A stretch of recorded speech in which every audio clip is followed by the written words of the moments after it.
the past cannot change until you change. And the primary change is one of identity. To return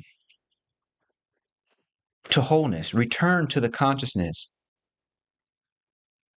that is singular, as opposed to returning to all of these fragmented identities about who you used to be when you worked at that place, or when that business failed, or when those people did that thing to you, right? Like instead of getting into that, let's return back to the source, to the root, to the primary ground of existence itself, which is consciousness. If you ever wanted to know what's the difference for real, between transcendent psychology and regular psychology, regular, normal, typical psychology, transcendent psychology takes consciousness and puts it back at the center of our mental and emotional timeline.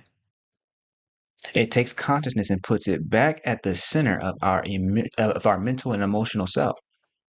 And so regular psychology is going to help somebody very differently with death than transcendent psychology.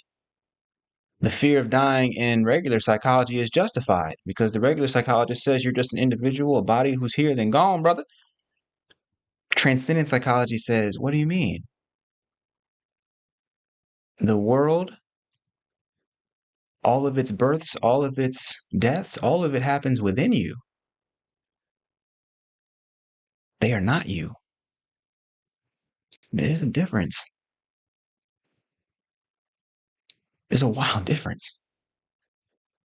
The world will try and convince you that awareness is something that just happens in the brain, and that if the brain goes, the awareness goes.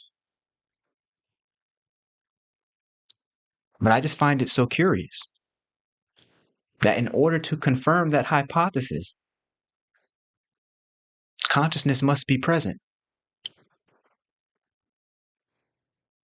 Which means if there is a brain to go, if there is a body to go,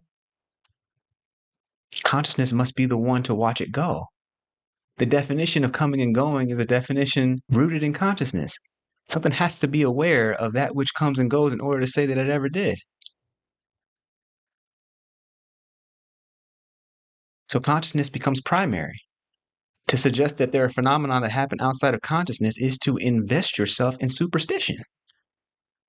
Because you can never prove that. It would take consciousness in order to prove it. You can never demonstrate it. It would take consciousness in order to confirm the results. So you understand that when we return to consciousness, we are doing so based on an intellectual architecture that is the only true test of reality.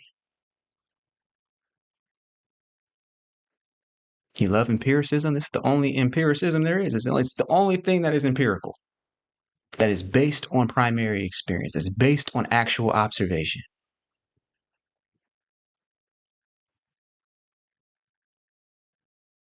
And so to understand this is to comprehend the value of returning to step one, returning to the root. Having seen that we can return to our root, we can see that those thoughts, those ideas that once used to trap us, that may even now be encapsulated as rogue energy in the body, still causing pain. Once we switch back to the identity of consciousness, that's like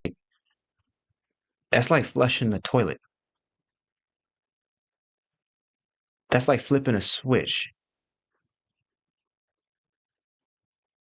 And all of the former contamination washes away clean.